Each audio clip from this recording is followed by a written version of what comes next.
It's 6:58 on a Wednesday morning, and you're standing in the kitchen holding a coffee mug with a chip in the handle you've been meaning to replace for 4 years. Through the window, your neighbor is loading suitcases into a leased Range Rover, new this spring. He waves. You wave back. Your car in the driveway is a 2011 Corolla with 161,000 miles on it and a check engine light that's been on so long you've stopped seeing it. Your brokerage app is open on the counter. You glance at it the way you glance at the weather, not because you're worried, because you're not. $438,000. You close the app. You rinse the chipped mug. You drive the Corolla to work. Nobody who sees you this morning would guess any of it. That's not an accident anymore. It used to be. 3 years ago, you would have been mortified by that car in that driveway next to that Range Rover. Today it barely registers. Something changed in how you think about money. Not overnight. Not with a windfall. It started with a sentence someone said to you almost in passing, one you didn't understand until much later. This is how you stopped thinking like someone trying to look rich and started thinking like someone who already was, quietly, on paper, in ways nobody driving past your house would ever notice. Rewind 6 years. You're 26. You just got promoted to account manager and the offer letter says $58,000. You read it 4 times in the parking lot before you tell anyone. That weekend, you lease a Jetta.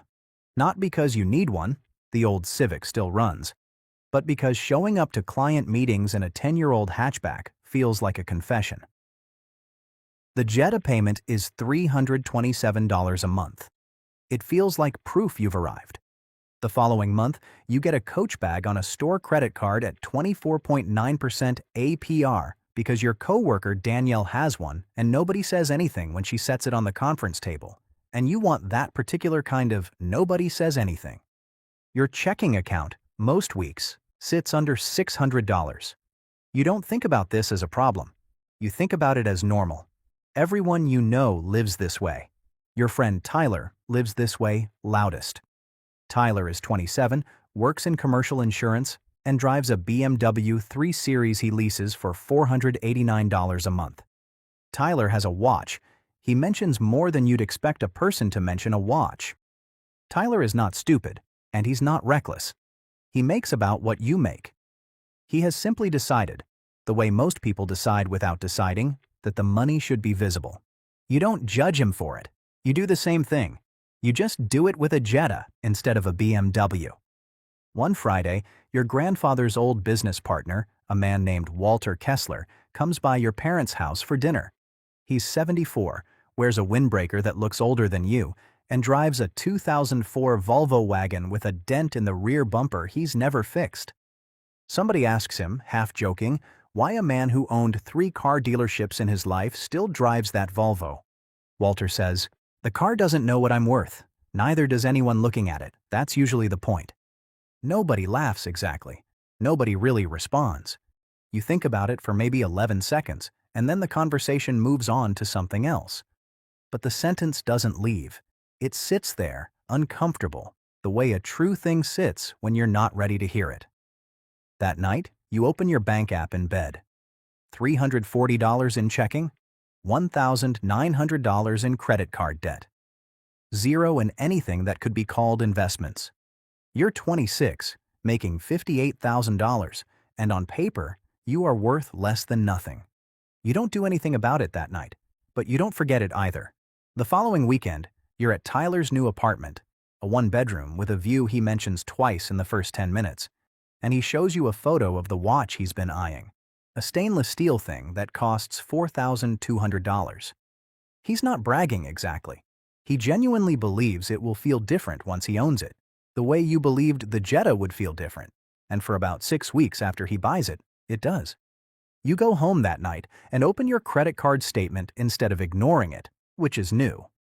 $1,900 at 24.9% is costing you roughly $39 a month just sitting there, doing nothing, going nowhere, and you do that math 3 times because you don't want it to be true. It takes you 4 more months to actually act on it, and even then, it isn't dramatic. You open a Roth IRA on a Tuesday during lunch, sitting in your car in the parking garage because you don't want anyone at the office to see the tab open. You put in $50. That's it. $50 into an index fund, while your card balance still says $1,400. Nobody knows. There's no announcement. Nothing about your life looks different the next day or the next month. You cancel the Jetta lease the following spring. You eat the early termination fee, which stings, $612. But you do the math and realize the lease was going to cost you $11,700 over its life for a car that would be worth nothing when it ended. You buy the old Civic back off your cousin for $3,100 cash. You set up an automatic transfer, $150 out of every paycheck before you can see it, before you can spend it. You bump it to $200 after you pay off the credit card 11 months later. This period of your life is, honestly, a little boring. There's no scene here worth telling anyone at a party. You're not chasing a stock tip. You're not doing anything clever. You're doing the same unremarkable thing every 2 weeks, and the boringness is, it turns out, the entire mechanism. Tyler upgrades his BMW that year to the newer model. His payment goes up to $561. You notice it. You don't say anything. You start reading, not investing books exactly, just things Walter mentions in passing when you run into him at your parents' house on holidays. He never gives you advice directly. He just talks about how he ran his dealerships, how he never bought anything he couldn't pay off within 90 days, how the flashiest guy on the lot floor was almost never the one who ended up owning it in 20 years. By the time you're 29, your investment account has quietly crossed $22,000. Nobody in your life knows this number. Your apartment still has the same IKEA couch. Your car still has the check engine light your mechanic tells you not to worry about.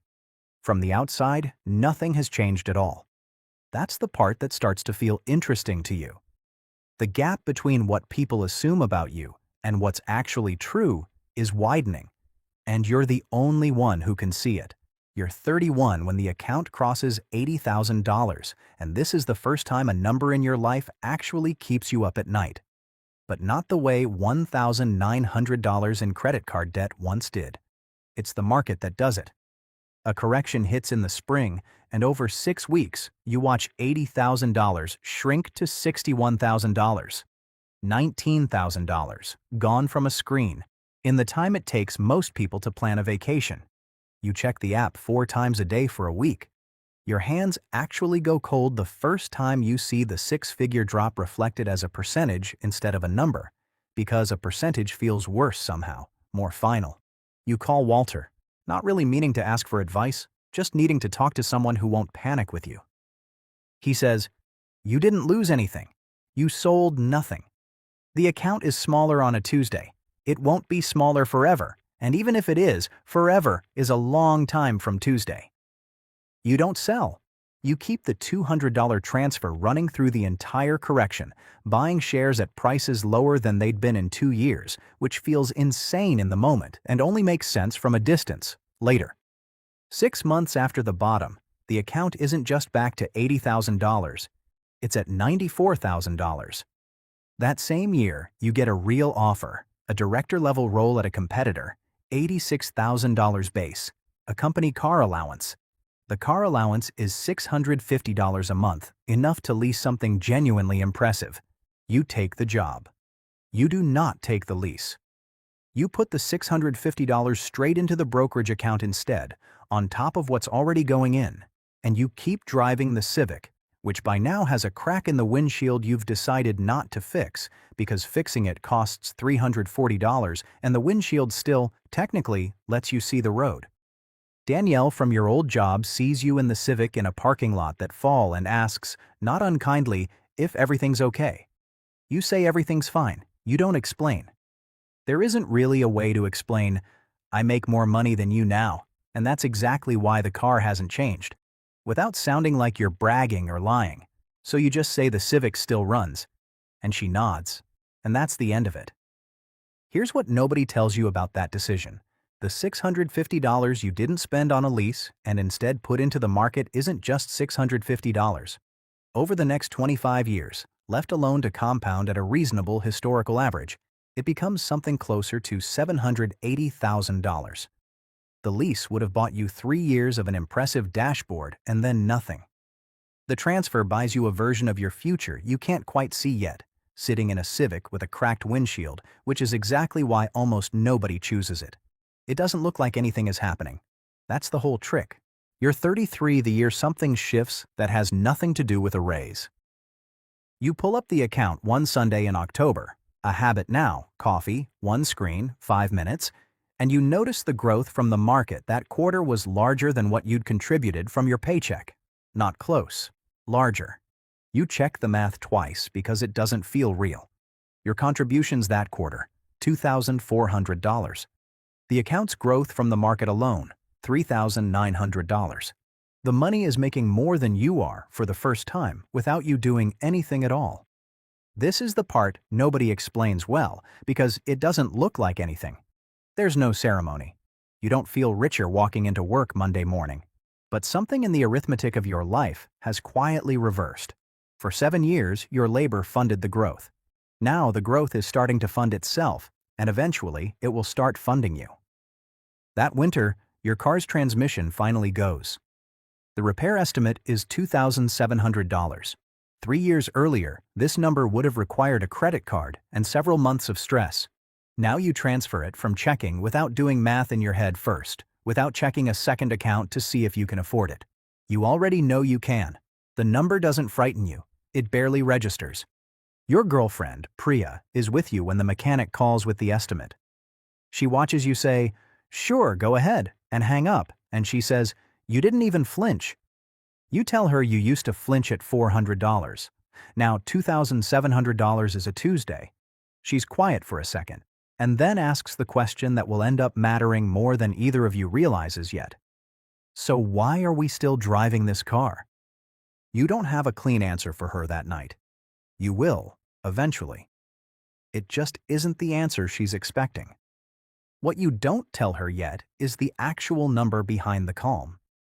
Your account is now generating, on average, somewhere between $1,800 and $2,200 a month in growth and dividends, whether you work that month or not. It isn't income you can spend without selling something, not yet, but it's proof of a different kind. Proof that the machine you built quietly for 7 years has started running on its own. You could stop contributing entirely tomorrow, and the account would likely still be larger a decade from now than it is today.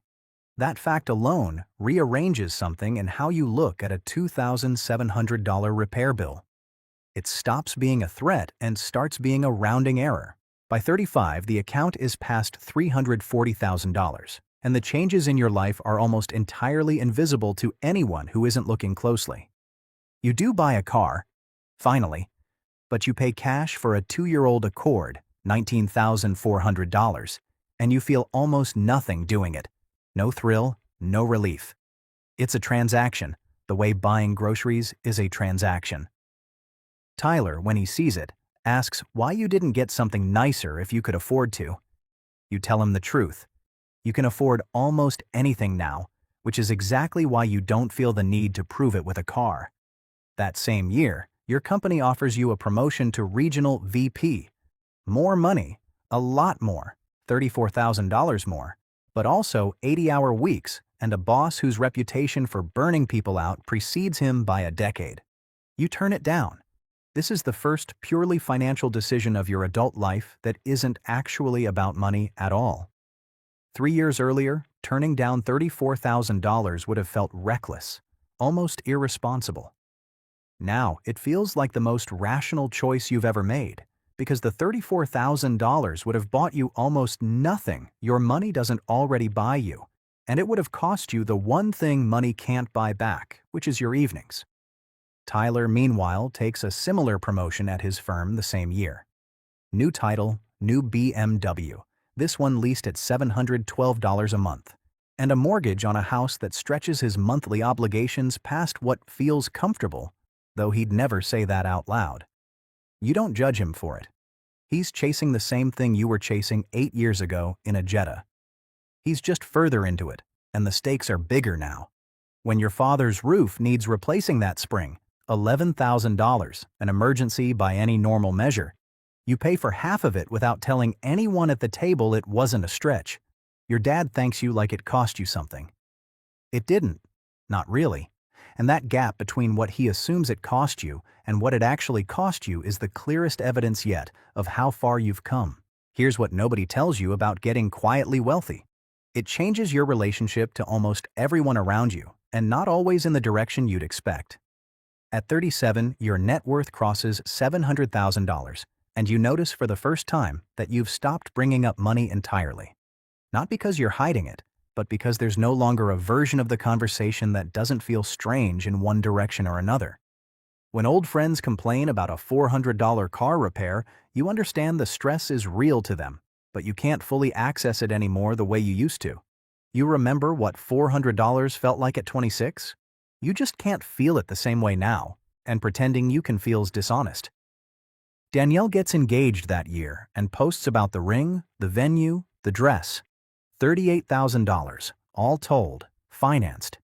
You think about mentioning what $38,000 becomes in 20 years inside an index fund, and then you don't, because it isn't your wedding and it isn't your business, and the math would sound like judgment even when it isn't meant as any.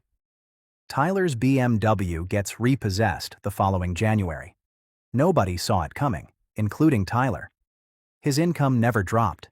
He just kept adding obligations against it, the way people do when the visible version of success is the only version anyone's tracking. You help him with a month's rent quietly, the same way your accounts grew quietly, and neither of you mention it again. You realize, slowly, that the isolation isn't about the money itself. It's about the fact that almost nobody in your life can see it, and the ones who can see fragments of it sometimes resent what they see. Being underestimated used to feel like an advantage. At some point, it started feeling a little lonely too, being financially unreadable to almost everyone who's known you your whole life. There's a cost to this that Walter never mentioned at that dinner table, maybe because there wasn't a clean way to say it, or maybe because you had to find it yourself before it would mean anything.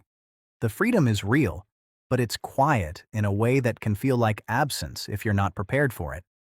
Nobody throws you a parade for the crossover point. There's no scene. Just a Tuesday and a number, and you, alone with both of them.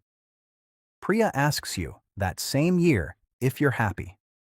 Not sad. Happy. It's a strange question to have to sit with, and you realize you have to actually think about it instead of answering immediately, which surprises you more than the question itself did. You tell her the truth. You're not unhappy, but you expected the number to feel like an ending, and instead, it feels like a fact. It sits there. It doesn't announce itself. It just is what it is, the way weather is what it is, and you're the only one who checks it. You start wondering, quietly, whether the version of you at 26, panicking over $1,900 in credit card debt, leasing a Jetta to feel like somebody, was in some ways more alive to his own life than you are now. It's not a comfortable thought. You don't dwell on it long. But it's the first time you understand that Walter's windbreaker and his dented Volvo weren't just about money at all. They were about a man who'd made peace with being invisible in exchange for being free, and nobody had told you there might be a toll on that particular road, not because they were hiding it, but because it isn't a number anyone can put on a spreadsheet. It's 6:58 on a Wednesday morning again, a different Wednesday, 6 years further into the story, and you're standing in the same kitchen, holding a mug that isn't chipped anymore, though you kept the old one in a drawer for reasons you've never fully explained to Priya.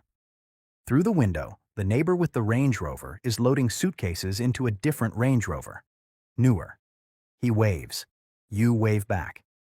Your car in the driveway is the Accord, 4 years old now, paid off since the day you bought it.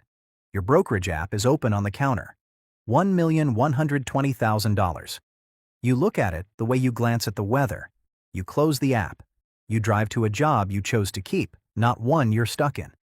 Walter passed 2 winters ago. At the funeral, his daughter mentioned, almost as an aside, that he'd left behind more than anyone in the family had ever guessed. Quietly, in accounts nobody had known to ask about, in a Volvo with 190,000 miles that the dealership tried to buy off her for scrap value. You didn't say much at the funeral. You just thought about a sentence from a dinner table a decade earlier, and about a mug with a chip in it, and about how the whole story of getting here was never really about the number at all. It was about who got to know it and who didn't need to. If this story made you think differently about what real wealth actually looks like, hit like and subscribe. There are more stories like this one coming. And I'm curious, is there something in your own life right now that you're buying to look successful instead of investing to become free? Tell me in the comments. Thanks for watching, and I'll see you in the next one.